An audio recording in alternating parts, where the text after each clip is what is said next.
یہ جب ریڈ کلف ایوارڈ تھا تو اس کے ایک وکیل کا جو اسٹیٹمنٹ ہے وہ بڑی ڈسکس کی جاتی ہے، اور کہ جی انہوں نے کہا یہ ہم مسلمانوں کو ملک بنانے دیں گے، یہ مسلمان، یہ تو کمار ہیں، تیلی ہیں، موچی ہیں، نائی ہیں، مسلی ہیں، چمار ہیں، مزدور ہیں، انہیں مسلمان بنا کے یہ آپ کو، یہ اب بھی وہ آپ کو سمجھتے ہیں۔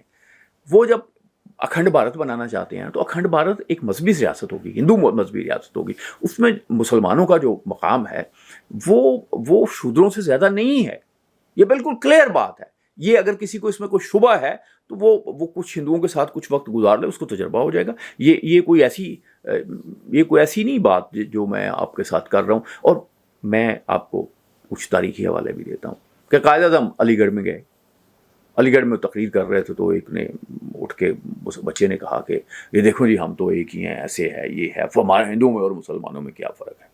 تو قائد اعظم نے ان کی بات سنی اور قائد اعظم نے کہا کہ اچھا ایک پانی کا گلاس پلاؤ، پانی کا گلاس لائے گا، وہ پانی انہوں نے گلاس رکھ لیا۔ وہ لوگوں نے کہا قائد اعظم جو ہے وہ شاید وہ ہندو جو تھے اسٹوڈنٹ وہاں بیٹھے، انہوں نے کہا یہ لاجواب ہو گیا ہمارا، ہم نے جو ہندو مسلم اتحاد کی بات کی تھی اس پہ۔ تو تھوڑی دیر بعد قائد اعظم نے کہا اس ہندو لڑکے سے تھوڑا پانی پیا، اس نے کہا آؤ اس سے پانی پیو، اس نے کہا میں تو نہیں پیتا۔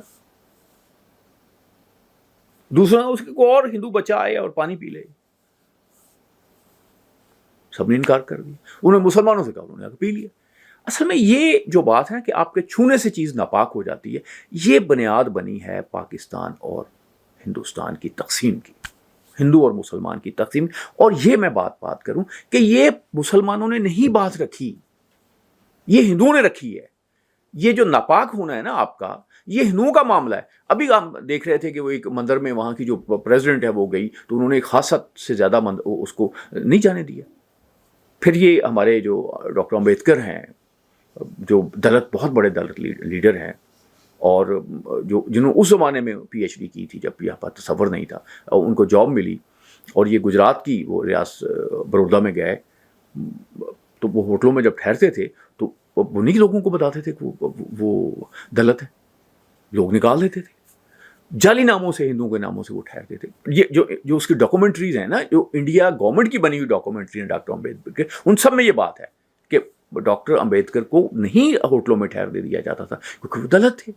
اچھا یہ بات جو ہے یہ صرف آپ کو انڈیا میں، یہ ہندو میں نظر آئے گی۔ میں یہ نہیں کہتا کہ سارے ہندو ایسے ہیں، ہندو بہت اچھے بھی ہیں، بہت پڑھے لکھے لوگ ہیں، دانشور لوگ بھی ہیں، اور ان میں بہت سے ایسے لوگ ہیں جو بہت انسان دوست لوگ ہیں، lot of praise for them. لیکن یہ بات کسی جگہ پہ موجود ہے، یہ ایک مذہب کا ایسے ہے جیسے مسلمان نہیں ہوتا، وہ مسلمان تو ہے، وہ اگر کتنا بھی انڈیپینڈنٹ مسلمان ہو، وہ کسی جگہ پہ آپ کو پتا ہے فوت ہو گیا تو اچھا اس کا جنازہ تو ضرور ہوگا نا، بچہ پیدا ہوا مولوی کو اذان کے لیے ضرور بلا لے گا، تو یہ کچھ ایسی چیز ہوگی۔ تو لیکن ہندو میں جو بیسک جو ان کا سسٹم ہے، بیسک ان کی جو سوسائٹی، یہ جب پاکستان بنا تو سب سے بڑی بات کیا ہوئی کہ جو ہمارے یہ سب کانٹیننٹ میں گاؤں تھے اس میں تو سیٹل تھا کہ یہ چودھری ہوگا، یہ کاما ہوگا، یہ فلاں ہوگا، یہ موچی ہوگا، یہ نائی ہوگا۔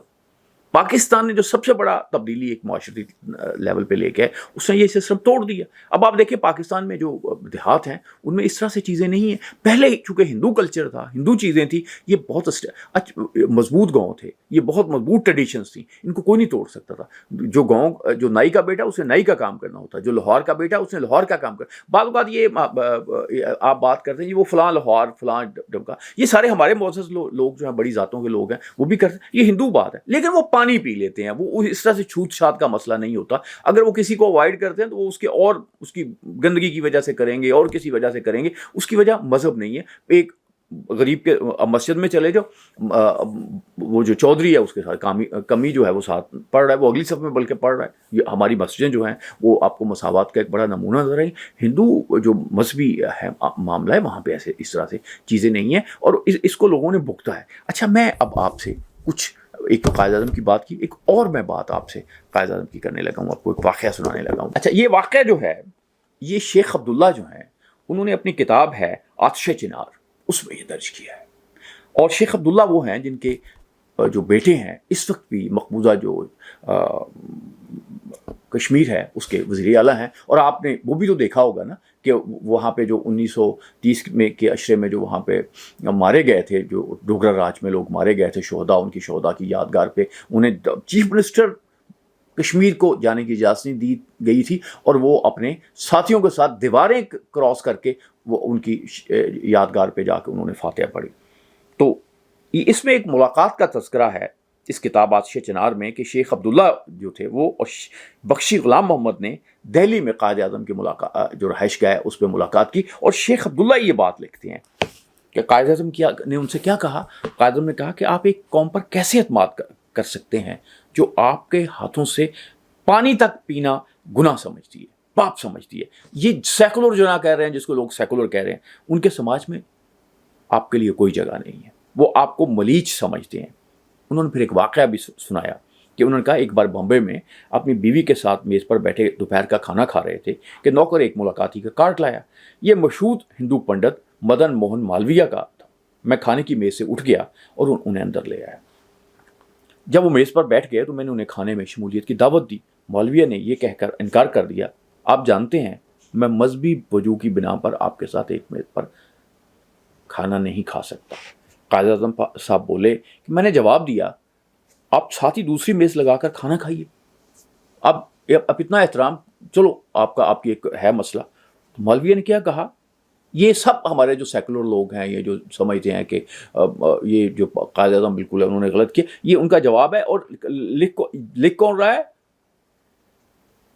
شیخ عبداللہ، جس کا بیٹا اس وقت چیف منسٹر ہے مقبوضہ کشمیر کا، وہ کہہ رہا ہے کہ قائد اعظم نے کہا کہ آپ ساتھ جی دوسری میز لگا کر کھانا کھائیے، مگر مالویہ جی نے کہا یہ بھی ممکن نہیں کیونکہ نیچے مشترکہ قالین بچھی ہوئی ہے اور اس کے ذریعے چھوت آ سکتی ہے۔ قائد اعظم نے کہا اس پر میں نے قالین ہٹوا دیا اور مالویہ جی کی خدمت میں میوے اور دودھ پیش کیا۔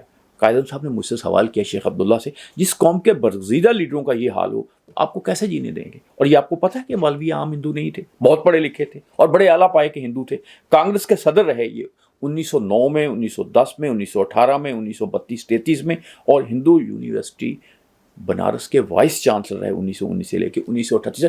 وائس چانسلر ہندو یونیورسٹی یہ ہے، اس کا یہ رویہ ہے آپ کے ساتھ۔ یہ وجہ بنی پاکستان کی کہ وہ آپ کو تسلیم کرنے کے لیے تیار نہیں۔ آج بھی آپ کا ہندو جو ہے وہ چاہتا ہے آپ یہ بارڈر ختم کر دیں، یہاں اکھنڈ بھارت بن جائے۔ وہ یہ بھی چاہتا ہے کہ آپ ہندو بن جائیں، وہ ہندو بنانے کے لیے تیار ہے، گھر واپسی تحریکیں چل رہی، لیکن وہ آپ کو شودر سے نیچے درجہ دینے کے لیے تیار ہے، جس میں وہ آپ ان کے پانی کو ہاتھ نہیں لگا سکتے، آپ بہت سی جگہوں پہ جا نہیں سکتے۔ ابھی بھی جو انڈیا کے بہت سے محلے ہیں، بہت سے علاقے ہیں، وہاں مسلمان مکان نہیں لے سکتا، بہت سے مسلمان جو ہیں وہ ریسٹورنٹس میں کھانا نہیں کھا سکتے۔ اب چینج آئی، میں آئی ایگری وتھ دیٹ، لیکن یہ جیسے ڈیپ ہوتی ہے نا ایک چیز مسلمانوں میں، جو بہت انڈیپینڈنٹ مسلمان بھی ہیں، ان میں بھی کسی جگہ پہ آ کے وہ کہتے کہ نہیں ہم، مثلا یہ کہ آپ یوں سمجھ لیں کہ مسلمان جو ہیں وہ شراب پی لے گا، سور نہیں کھائے گا، تو آپ یوں سمجھیں کہ مسلمانوں کے ہاتھ کا کھانا، مسلمانوں کے ساتھ اس طرح کا قریبی انٹریکشن وہ ایسے ہی ہے جیسے وہ آپ سور کھاتے ہیں۔ بس خواتین و حضرات، یہ وجہ بنی ہمارے لیڈروں کی، یہ وجہ بنی پاکستان کے قیام کی۔ اس پہ غور رکھیے گا اور یہ بات اپنے بچوں کو ضرور بتائیے گا، کیونکہ اگر کسی کو شبہ ہو کہ پاکستان کو کیا سمجھتے ہیں، وہ ایک میجر ہے جس کو میں زہریلا میجر کہتا ہوں، اس کا کوئی ویڈیو نکال کے دیکھ لے، وہ کہتا ہے کہ سارے دہشت گرد ہیں پاکستان کے 25 اور سارے واجب القتل ہیں۔ وہ تو اتنی گنجائش بھی نہیں دیتا جتنی گنجائش جو ہے سابق لیڈر دیتے رہے ہیں، لیکن بدقسمتی یہ ہے کہ یہ بات جو ہے یہ ہم پاکستان میں بہت سے دانشوروں کو نہیں سمجھا سکتے، کیونکہ نہ سمجھنے میں ان کا بہت فائدہ ہے، اور جب فائدہ ہو پھر قوم کے فائدے کی کیا پرواہ ہوتی ہے۔ اللہ آپ کا حامی ناصر۔